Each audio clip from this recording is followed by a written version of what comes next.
الرحمن الرحیم صلاۃ بر محمد وآل محمد اللہم صلی علی محمد وآل محمد۔ مومنو محرم الحرام ہے، آج 8 محرم ہے، تو بات کرتے ہیں امام علی مقام حسین علیہ السلام کی اور ان کے والد گرامی علی علیہ السلام کی۔ مسند احمد کی حدیث ہے 648 نمبر انٹرنیشنل نمبرنگ کے حساب سے۔ جب مولا علی علیہ السلام جنگ صفین کے لیے جا رہے تھے تو ایک مقام پہ جا کر فرات کے کنارے انہوں نے نعرے کے سلاگن کے طور پر کہا، بات یاد آئی ان کو کچھ، تو انہوں نے فرمایا، اے ابو عبداللہ فرات کے کنارے صبر کرنا اے ابو عبداللہ فرات کے کنارے صبر کرنا۔ تو ابو عبداللہ جو ہے یہ امام علی مقام امام حسین علیہ السلام کی کنیت ہے۔ تو ساتھیوں نے پوچھا کہ حضرت مولا یہ کیا معاملہ ہے، کیونکہ وہ صفین میں ساتھ نہیں تھے۔ تو مولا کائنات علیہ السلام نے فرمایا کہ ایک دن میں رسول اللہ صلی اللہ علیہ وآلہ وسلم کے پاس گیا تو آپ حسین کو گود میں لیے بیٹھے تھے اور رو رہے تھے۔ تو میں نے کہا، یا رسول اللہ آپ کو کس نے ناراض کیا کہ بچے کو اٹھایا ہوا اور آپ رو رہے ہیں، کیوں رو رہے ہیں؟ تو رسول اللہ صلی اللہ علیہ وسلم نے فرمایا کہ ابھی بھی جبریل آئے تھے اور انہوں نے یہ بتایا ہے کہ اس بچے کو دریائے فرات کے کنارے شہید کر دیا جائے گا۔ اور پھر جبریل نے مجھ سے کہا کہ آپ اس جگہ کی مٹی دیکھنا چاہیں گے؟ تو میں نے کہا دکھاؤ۔ تو جبریل نے مجھے وہاں کی سرخ مٹی دکھائی ہے، تو وہ دیکھ کر مجھ سے رہا نہیں جا سکا اور میں رونے لگ پڑا۔ تو اس لیے میں کہہ رہا ہوں کہ ابو عبداللہ فرات کے کنارے صبر کرنا۔ اللہ اکبر۔ بھائیو، صحیح ترمذی کی ایک حدیث ہے 2154 اس میں 6 لوگوں پر اللہ کی لعنت ہے اور اللہ کے ہر نبی کی لعنت ہے۔ رسول اللہ صلی اللہ علیہ وسلم نے فرمایا یہ 6 کام جو کرے، اس میں نمبر 1 ہے کہ جو اللہ کی کتاب میں اپنی طرف سے اضافہ کرے۔ نمبر 2، جو اللہ کی تقدیر کو جھٹلائے۔ نمبر 3، اس کے بارے میں بات کرنے لگا ہوں، وہ شخص جو طاقت کے زور پر لوگوں پر مسلط کر دیا جائے یا مسلط ہو جائے، اور جس کو اللہ نے عزت دی تھی اس کو ذلیل کر دے، اور جس کو اللہ نے ذلیل کیا تھا اسے معزز کر دے۔ نمبر 4، رسول اللہ صلی اللہ علیہ وسلم نے فرمایا جو کعبے کی حرمت کرے، بے حرمتی کرے۔ نمبر 5، جو میرے اہل بیت کی بے حرمتی کرے۔ اور نمبر 6، جو میری سنت کو ترک کر دے، حقیر سمجھ کر ترک کر دے۔ تو اس میں 2 چیزیں ہیں۔ نمبر 1 تو یہ کہ جو طاقت کے بلبوتے پر مسلط ہو جائے، اور جو شخص عزت والا تھا اللہ کی طرف سے اس کو ذلیل کر دے، اور جو ذلیل تھا اس کو عزت والا کر دے۔ تو یہ جناب کون تھے؟ یہ تھے یزید بن معاویہ اور ان کے ابا جان، جو طاقت کے بلبوتے پر مسلمانوں پر مسلط ہوئے تھے، جن کی دور ملکیت میں یہ سارے معاملات چلتے رہے کہ دین رہ گیا اور انہوں نے کچھ اور شروع کر دیا، انہوں نے دین میں بدعات شروع کر دی۔ رسول اللہ صلی اللہ علیہ وسلم نے فرمایا تھا کہ میری امت میں خلافت کے معاملے میں جو شخص سب سے پہلے بدعت جاری کرے گا وہ بنو امیہ سے ہوگا۔ صحیح سند سے حدیث ہے۔ تو عثمان بن عفان رضی اللہ تعالیٰ عنہ نے تو ایسی کوئی بدعت جاری نہیں کی۔ تو یہ کون تھا؟ بے شک یہ معاویہ رضی اللہ تعالیٰ عنہ تھے۔ تو کیونکہ انہوں نے بغاوت کر دی تھی مولا علی علیہ السلام کے، اور وہ تو خلافت ختم ہو گئی 30 سال بعد، جو ہم پچھلے ویڈیو میں آپ کو ڈیٹیل سے سیدنا سفینہ رضی اللہ تعالیٰ عنہ سے حدیث سنائی تھی کہ میرے بعد خلافت 30 سال کی ہے، 30 سال تک ہے۔ تو پیارے بھائیو، اس میں جو 5ویں نمبر پر بات ہے اس پہ بھی اللہ کی لعنت ہے اور اللہ کے سارے نبیوں کی لعنت ہے کہ جس نے آقا علیہ الصلوۃ والسلام کی اہل بیت کی بے حرمتی کی۔ تو آپ دیکھ لیں کہ اہل بیت کی بے حرمتی کس نے کی؟ یزید بن معاویہ اور ان کے ابا جان نے رج کے کی بے حرمتی، تھوڑی بہت نہیں کی۔ واقعہ اور دیکھیں جو یزید نے کروایا، اس نے اہل مدینہ کو، احمد بن حنبل رحمۃ اللہ علیہ سے کسی نے پوچھا کہ کیا یزید کیسا ہے، تو انہوں نے کہا کہ یزید نے وہ جو کام کیا بس جو وہ اس نے کر دیا۔ تو اس نے پوچھا کیا کام کیا، تو انہوں نے کہا کہ اس نے اہل مدینہ کو لوٹا تھا۔ پھر انہوں نے پوچھا کہ کیا یزید سے ہم حدیث لے سکتے ہیں، تو انہوں نے کہا یزید اس قابل نہیں ہے کہ اس سے حدیث لی جائے۔ تو اہل حدیث اور اہل سنت کے تمام جو ائمہ تھے وہ یزید کو برا ہی تصور کرتے تھے اور برا ہی رپورٹ کرتے رہے ہیں۔ یہ تو اب کچھ لوگ جو ہیں امیر یزید زندہ باد کے نعرے لگانے والے، اللہ ان کو ہدایت عطا فرمائے، یہ پیسوں کی گیم ہے ساری، جو سعودیہ سے آتا ہے۔ سعودیہ بھی جو ہے وہ بھی بس صرف ایران کی ٹسل میں یہ سارا کچھ کر رہا ہے۔ جیسے دیکھیے یہ سنی شیعہ اختلاف میں یہ لوگ کہاں تک چلے گئے ہیں۔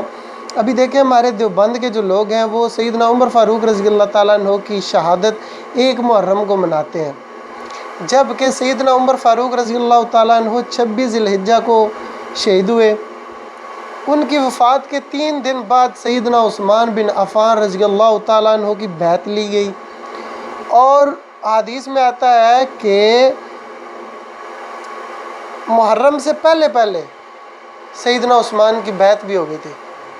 تو اگر سیدنا عمر فاروق رضی اللہ تعالیٰ عنہ کی شہادت کسی نے منانی ہے تو 26 تاریخ کو منائے، 26 ذی الحجہ کو، اور نکالے جلوس، لیکن آپ دیکھیے انہی سے دیوبندیوں سے بندہ پوچھے کہ کیا رسول اللہ صلی اللہ علیہ وسلم کی جو ولادت پہ جشن مناتے ہیں، عید میلاد النبی، اور جلوس نکالتے ہیں، وہ صحیح ہیں؟ تو کہتے ہیں نہیں، بدعت ہے۔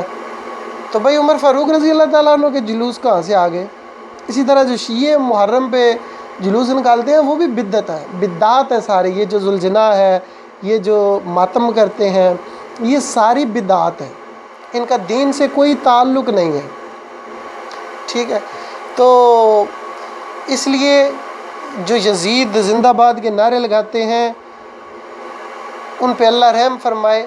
اور یہ ایک اور حدیث جو ہے وہ یزید کے کھاتے میں ویسے ہی انہوں نے فٹ کی ہوئی ہے، لوگوں کو پتہ ہی کوئی نہیں تھا کہ یزید جو ہے وہ رسول اللہ صلی اللہ علیہ وسلم نے فرمایا کہ جس لشکر نے قسطنطنیہ پہ پہلی بار حملہ کیا وہ جنتی ہوگا، اس ہر شخص، اور یہ یزید اس کا امیر لشکر تھا۔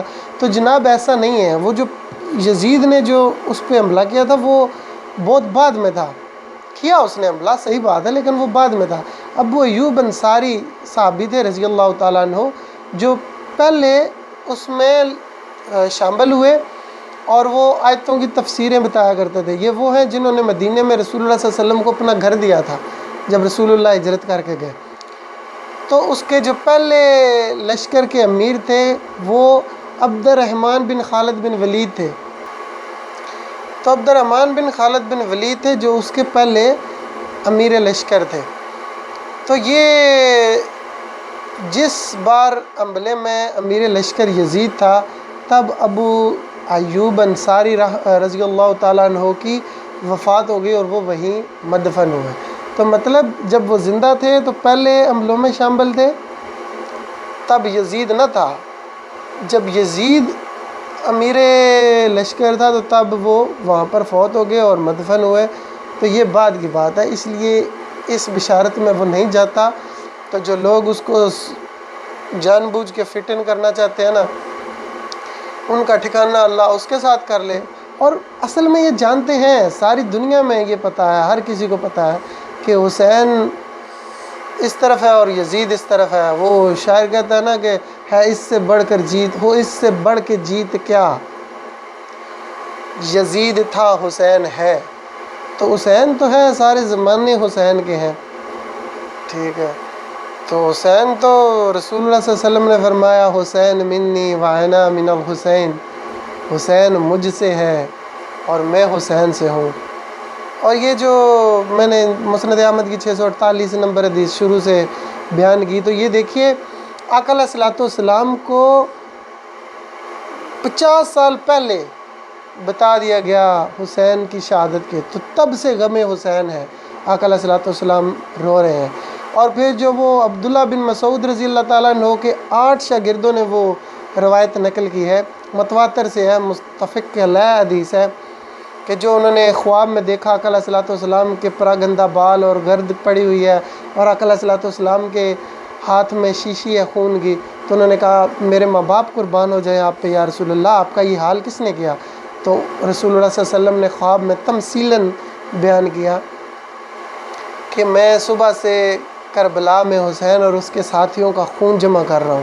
تو کہتے ہیں کہ میں اٹھا اور میں نے اٹھ کے وہ دن اور تاریخ نوٹ کر لی، اور بعد میں کئی ہفتوں بعد پتہ چلا کہ اسی دن 10 محرم الاحرام 61 ہجری کو مولا حسین علیہ السلام کو اور ان کے ساتھیوں کو مظلومانہ شہید کیا گیا۔ تو اللہ کی جنتوں میں بھی رسول اللہ صلی اللہ علیہ وآلہ وسلم تکلیف میں تھے، تمثیلاً عبداللہ بن عباس کو دکھایا گیا۔ دیکھیے، آپ خود دیکھیے کہ انسان کو چچا سے زیادہ محبت ہوتی ہے یا اپنی اولاد سے؟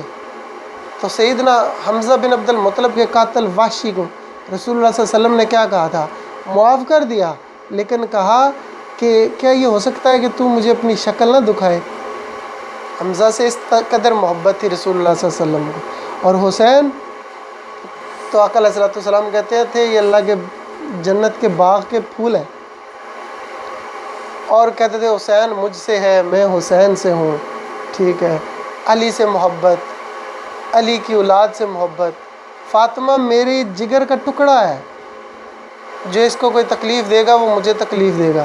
تو کیا یہ فاطمہ کے جگر کو تکلیف دینے کی بات نہ تھی؟ تو رسول اللہ کو تکلیف ہے نا۔ پھر رسول اللہ صلی اللہ علیہ وسلم نے کہا جو مجھ سے محبت کرے، جو حسن اور حسین سے محبت کرے، اللہ تو بھی ان سے محبت کرنا، اور جو ان سے بغض رکھے اللہ تو بھی ان سے بغض رکھنا۔ حسین جہاں بھی آج ظلم ہوتا ہے تو کوئی کھڑا ہوتا ہے ظلم کے خلاف تو حسین کو یاد کرتا ہے، وہ مسلمان نہ بھی ہو تو کہتے ہیں حسین بھی تو کھڑے ہوئے تھے حق بات کے لیے۔ رسول اللہ صلی اللہ علیہ وسلم نے فرمایا کہ حمزہ بن عبد المطلب سید الشہداء ہے، اور ہر وہ شخص بھی جو ظالم حکمران کے سامنے آواز حق بلند کرے سید الشہداء ہے۔ تو اسی لیے ہم حسین ابن علی کو سید الشہداء کہتے ہیں۔ تو سید الشہداء پہ لاکھوں سلام۔ اللہ تعالیٰ سے دعا ہے کہ اللہ ہمیں ان سے محبت کرنے کی توفیق عطا فرمائے، اور ان کی اہل بیت کے رستے پر چلنے کی توفیق عطا فرمائے۔ جزاک اللہ خیر۔